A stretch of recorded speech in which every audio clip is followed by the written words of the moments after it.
s'agit d'un jeune homme de 26 ans qui vous consulte pour une douleur de hanche droite qui est liée à la pratique de la danse.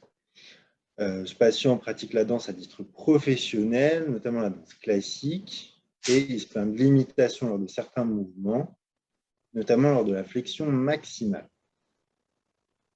Donc à l'examen clinique, on a un patient qui ne présente aucune douleur spontanée, des amplitudes articulaires qui, comme c'est souvent le cas quand même chez les danseurs, sont plutôt augmentées, sauf pour la rotation interne, qui est, elle, on va dire, normale, voire limitée. L'hyperflexion passive est peu douloureuse, mais on réveille une douleur inguinale en flexion, adduction, rotation interne.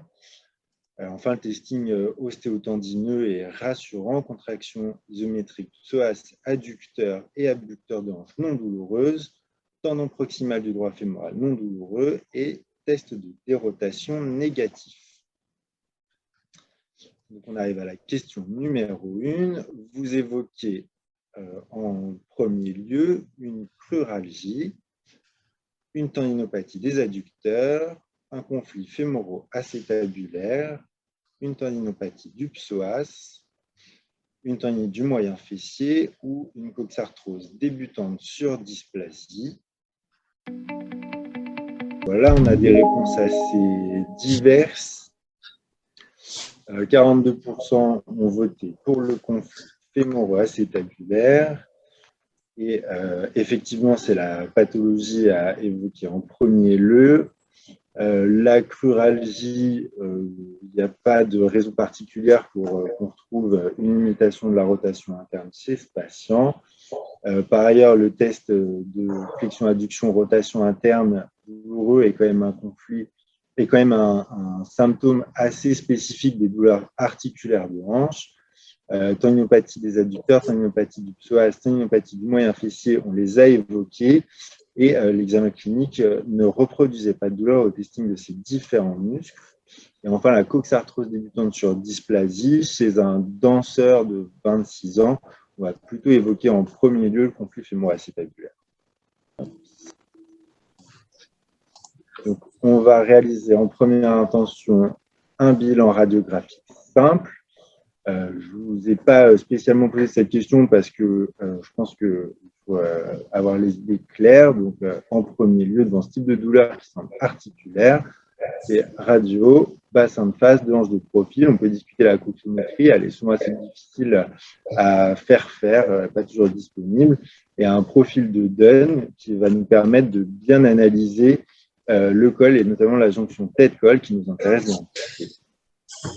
Voilà, je vais passer la main à mon confrère, le docteur Kofkos, pour l'analyse de ces radios. Donc, on commence par le bassin de face.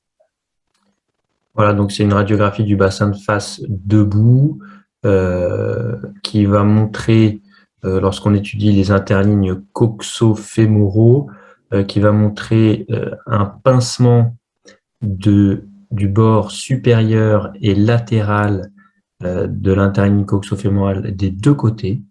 Dans ce cas, le pincement prédomine du côté droit. Il n'y a pas d'insuffisance de couverture de la tête fémorale. Il n'y a pas particulièrement d'hyper-couverture. Le bassin n'est pas particulièrement transversé. Le bassin n'est pas basculé. Donc, pour l'instant, c'est compatible avec le diagnostic qui a été évoqué, peut-être même un conflit qui est déjà même compliqué d'une coxarthrose. Alors ça, ce sont les clichés qu'on dit en profil de Dunn. Le patient est à peu près dans la position de la grenouille sur la table de radiographie pour qu'on obtienne ce type de cliché. L'intérêt, c'est de pouvoir dégager, comme on disait tout à l'heure, la jonction entre la tête fémorale et le col fémoral pour pouvoir mettre en évidence cette cam ou le bump qui est la déformation convexe, en général du bord antérieur, latéral et supérieur de la jonction entre la tête et le col. Donc, c'est la question entre ostéophytose, bosse conflictuelle reste, mais ce sont les signes, on va dire, cardinaux du conflit fémoro-acétabulaire. Alors, j'ai une petite question. Est-ce qu'on peut juste revenir du coup sur la radio d'avant et Est-ce qu'on pourrait rechercher un signe de croisement sur un radio de bassin de phase ou plutôt une hanche de phase? Est-ce que Oui, là, on peut tout à fait chercher un signe du croisement. Alors, je vais zoomer un peu, mais oui, c'est un peu une colle là. Parce que, effectivement, non, mais alors, à gauche, on peut dire que peut-être, tout en haut. Et à droite, avec les superpositions osseuses, je suis pas sûr à 100%, mais il y aurait peut-être un signe du croisement. Donc, le signe du croisement, c'est quand les bords, normalement, le cotyle est antéversé, donc il regarde en avant. Il arrive parfois que le pôle supérieur du cotyle soit rétroversé. Dans ce cas-là, les lignes, en fait, qui bordent la face antérieure et la face postérieure du cotyle vont se croiser. Et ça, c'est un des signes décrits dans le conflit fémoro-acétabulaire. Merci. On va pouvoir, sauf si vous avez d'autres questions, passer à la question numéro 2. Donc, vous avez une suspicion, en l'occurrence assez franche, de conflit fémoro-acétabulaire qui semble confirmée par les radiographies. Quels examens demandez-vous pour étayer votre diagnostic? Premièrement, une IRM de bassin. Deuxièmement, une IRM de hanche. Troisièmement, un arthroscanner de hanche. Et quatrièmement, une scintigraphie. Voilà, tout le monde a fini de voter. On a, on va dire en majorité, IRM de hanche et arthroscanner de hanche. C'était grosso modo ce que je souhaitais vous faire discuter. Les deux sont des bonnes réponses à pondérer toutefois sur le cas présent, c'est-à-dire que là, on a un patient avec un conflit qui semblait confirmé à la radio. On n'a pas de doute diagnostique. La clinique et les radios sont fortement évocatrices. Dans ce contexte, on peut largement se passer de l'IRM de hanche. Elle pourrait être utile chez les patients qui ont une symptomatologie un peu plus douteuse, voire moins invalidante, et surtout avec des radios qui sont peu nettes, à une cam qui est à la limite du significatif, pas de pincement articulaire. Dans ces cas-là, on peut proposer des IRM de hanche pour aller chercher des arguments en plus avant de faire l'arthroscanner. Et ça peut permettre de faire l'arthroscanner en même temps qu'une infiltration intra-articulaire, mais on va y revenir. Donc, je vais demander au docteur Korkos d'interpréter ce cliché d'IRM. Alors, c'est une coupe frontale d'IRM centrée sur la hanche droite, l'articulation coxo-fémorale. Nous, on a pris la décision pour les sujets jeunes de faire vraiment des images centrées sur la hanche droite, parce que souvent les IRM de hanche et bassin se confondent un peu. Nos collègues font souvent une IRM large où on voit beaucoup de choses, mais finalement on perd un peu de détails. Donc moi, je choisis toujours chez les patients jeunes d'essayer d'avoir un maximum de détails, en sachant que donc l'IRM et l'arthroscanner apportent chacun des informations qui vont être utiles, mais ils ont leurs forces et leurs faiblesses, bien sûr. Donc là, je dirais que l'IRM, déjà, elle nous montre à nouveau cette came fémorale. Il y a un tout petit point blanc, si la souris peut éventuellement venir dessus, un tout petit point blanc au niveau de la pointe du cotyle sur le bord externe, un tout petit peu au-dessus, voilà, juste là. Ça, c'est une microgéode. Donc, c'est une microgéode ou bien une petite fissuration du labrum. C'est pas toujours évident de faire le point en IRM, mais cette petite anomalie témoigne d'une coxopathie. L'étude du cartilage, il faut être franc, en IRM, elle n'est pas forcément aisée, mais chez ce patient, on peut suspecter. Le cartilage, c'est la ligne grise qui est entre les deux os, et on voit que à un moment, le gris s'interrompt pour laisser une ligne un petit peu plus blanche. Ça peut faire également suspecter une chondropathie. L'intérêt de l'IRM, c'est également de mettre en évidence éventuellement les kystes paralabraux. Donc souvent, quand le labrum est lésé, il peut se produire des kystes autour de ce labrum. Et enfin, l'intérêt de l'IRM, c'est faire éventuellement le bilan para-articulaire, puisque même si la clinique est toujours intéressant d'avoir un renseignement sur l'état des tendons fémoraux, psoas, glutéaux et l'atrophicité musculaire. Voilà, donc les images sont plus manifestes en arthroscanner. Souvent, le conflit a quand même plutôt une note, entre guillemets, de lésion labrale. Chez ce patient, on a certes, alors le labrum, c'est cette petite structure grise qui est en pointe ici du cotyle. Il est un petit peu, je dirais, émoussé. On s'attend à le voir avec des bords un peu plus droits et peut-être un peu plus gros. Là, il est un petit peu aminci, mais surtout l'image qu'il faut observer, et c'est souvent ce qu'on voit dans les conflits qui se compliquent d'une coxarthrose et d'une chondropathie, c'est que la chondropathie siège vraiment à l'interface entre l'os et le labrum, juste là où il y a la flèche du docteur Ladoge.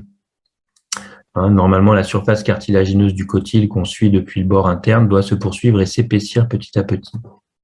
Pardon.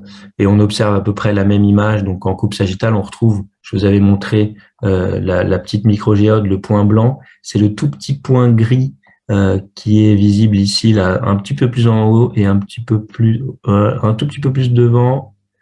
Et voilà, juste au-dessus de ça, il y a un tout petit point gris qui est la petite géode dont je vous avais parlé.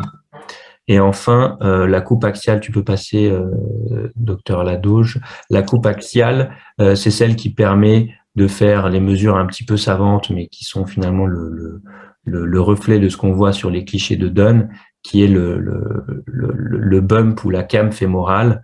En fait, on perd la sphéricité de la tête. Normalement, la tête devrait accompagner à peu près les bords de cette sphère artificielle, de ce rond, cette région d'intérêt circulaire, et on voit que le bord de la tête se poursuit pour s'évaser un petit peu progressivement vers le col. Donc ça, c'est le fameux angle alpha qui ici est élevé, qui devrait être inférieur à cela. Alors, merci beaucoup pour ces interprétations. Donc, on va pouvoir vous poser la question numéro 5. Vous posez le diagnostic de conflit fémoro-acétabulaire. Quel traitement vous pouvez avoir plusieurs réponses. Proposez-vous en première intention. Premièrement, une chirurgie arthroscopique. Il s'agit d'un conflit mécanique qui ne peut donc pas être soulagé médicalement. Deuxièmement, l'arrêt de son activité professionnelle de danse et une réorientation vers de l'enseignement. Troisièmement, un traitement antalgique à la demande. Quatrièmement, une infiltration intra-articulaire qui sera radioguidée de cortisone. Et cinquièmement, des séances de kinésithérapie. Vous avez répondu en grande majorité un traitement chirurgical. Aujourd'hui, ce n'est pas le traitement de première intention de ce type de pathologie. On recommande en premier lieu un traitement médical. Donc, antalgique à la demande, ça c'est un peu à titre systématique. Le traitement va reposer principalement sur un traitement infiltratif et une rééducation spécifique. Donc, selon la symptomatologie du patient, en premier lieu, il faut adapter sa pratique sportive. Chez les patients qui sont peu gênés uniquement sur certains gestes, on va essayer de modifier et d'éviter les gestes douloureux. Chez les patients qui sont douloureux à la pratique globale de leur activité, on va leur proposer une période de repos. Alors, je vous ai noté le contrôle de poids, mais chez cette patientèle, c'est quand même rarement le problème principal. Du renforcement musculaire en insistant sur les extenseurs et les rotateurs externes de hanches, un traitement antalgique et anti-inflammatoire en cas de poussée douloureuse, un peu comme ça pouvait être le cas pour la coxarthrose lors des quelques poussées qu'il peut y avoir post-activité sportive notamment. On peut proposer ce traitement pour aider à passer un cap, mais c'est surtout l'infiltration intra-articulaire qu'on fait quand même assez souvent dans le même temps que l'arthroscanner pour limiter les injections intra-articulaires qui vont permettre de soulager malheureusement souvent de manière temporaire les patients. Donc dans un premier temps, notre patient a été soulagé par l'infiltration. Il reste gêné sur certains mouvements spécifiques, mais il arrive à adapter sa pratique professionnelle pour pouvoir les éviter et ça tient à peu près 6 mois. Et finalement, 6 mois après, il revient et il est extrêmement demandeur d'un traitement radical. Et, donc, quel traitement chirurgical sera discuté pour ce patient? En premier, une régularisation du labrum. En deuxième, une excision de la came fémorale. Troisièmement, une acétabuloplastie. Et quatrièmement, une prothèse totale de hanche. On a en grande majorité une régularisation du labrum, excision de la came et acétabuloplastie à peu de choses près. Et effectivement, ça va être les traitements qui vont être discutés avec quand même un gros bémol sur l'acétabuloplastie, sur lequel je vais demander au docteur Karoubi de nous éclairer.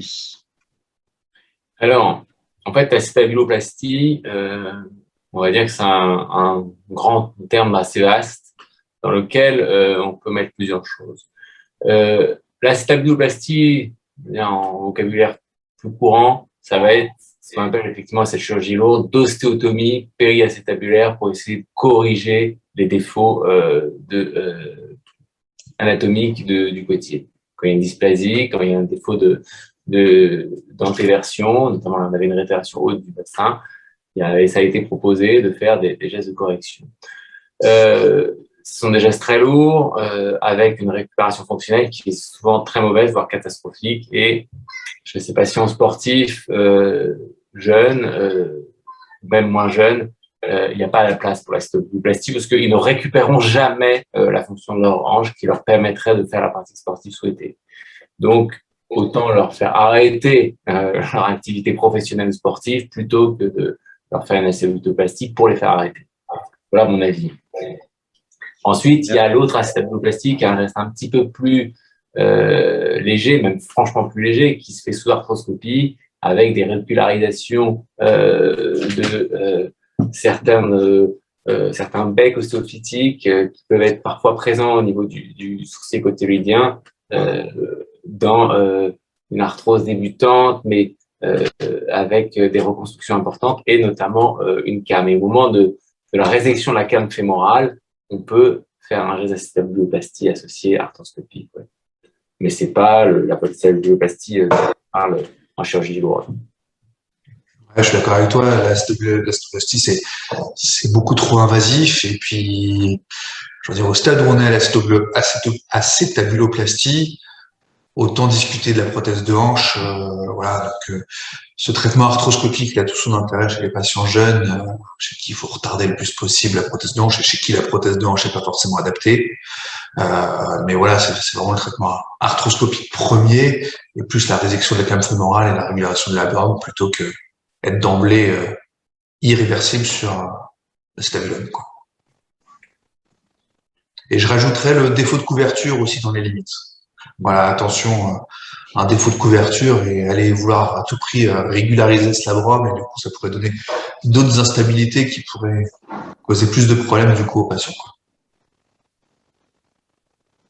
Merci beaucoup. Ce qui concerne les suites de la chirurgie, juste pour vous donner une vision sur ce qui attendra notre patient.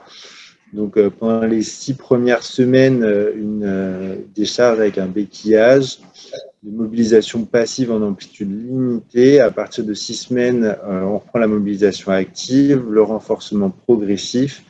Il n'y a plus de limitation d'amplitude. Et enfin, à partir de 3 mois, on reprend progressivement les activités sportives avec quand même une reprise complète qui va être plus tardive que ça. Oui, effectivement, pour rebondir un peu sur cette diapositive, l'arthroscopie de hanche, en fait, le geste est assez bien toléré par les patients. Qu'on fasse une réinsertion, une résection du labrum, qu'on aille régulariser la bosse, le bump. Ces patients qui vont assez bien. Et donc, effectivement, c'est important ces 6 semaines de décharge, de médication passive, donc pour calmer les patients dans la reprise. Un geste qui est assez long, avec un lavage permanent de l'articulation au sérum physiologique. Il faut laisser un temps de cicatrisation, un temps de réadaptation cartilagineuse même, parce qu'on a une décoaptation de la hanche pendant la chirurgie. et alors que les patients vont bien, donc il faut plutôt les freiner pendant les 6 premières semaines. Moi, je leur demande, hein, effectivement, comme ce que tu mets là, Fabien, d'être en décharge. Et ils arrivent, ils marchent avec leur béquille, ils portent leur béquille. Et ensuite, il faut bien leur expliquer que ça va bien au début pendant 6 semaines, ils sont pas trop mal, ils n'ont pas pris d'antalgique. Mais ensuite, quand on reprend les activités, le travail contre-résistance, le travail de renforcement musculaire, là, les douleurs peuvent réapparaître. C'est là où, effectivement, il y a toute la place de l'accompagnement en rééducation et pour y aller, les forcer à y aller et leur expliquer qu'il y a ces douleurs à ce moment-là. Et la reprise d'activité progressive sportive, effectivement, à 3 mois, il y a une cicatrisation de notre geste chirurgical et il faut reprendre progressivement pour ne pas redéclencher les douleurs. Ouais, je suis d'accord, il faut toujours tempérer les patients. C'est pas aussi simple qu'une arthroscopie de genou. Il y a un vrai temps de protection. Il faut vraiment limiter les patients parce que oui, ils vont plutôt bien après l'arthroscopie, mais à l'intérieur de l'articulation, il y a tellement de contraintes que forcer trop vite, trop et trop fort, ça conduit à du coup un échec complet de l'intervention, de ce qui a été réalisé pour l'intervention, et surtout, voilà, des douleurs et parfois plus de douleurs qu'en préopératoire quand les gens veulent vraiment aller trop vite et que, comme tu le dis, à 6 semaines, non, moi, je me suis passé de mes béquilles à 2 semaines parce que vraiment j'avais pas mal, etc. Et c'est là où il y a un vrai retour tardif des douleurs et que l'efficacité de la chirurgie est plutôt retardée dans l'arthroscopie de hanche. Merci beaucoup. Alors, je regarde s'il y a une question.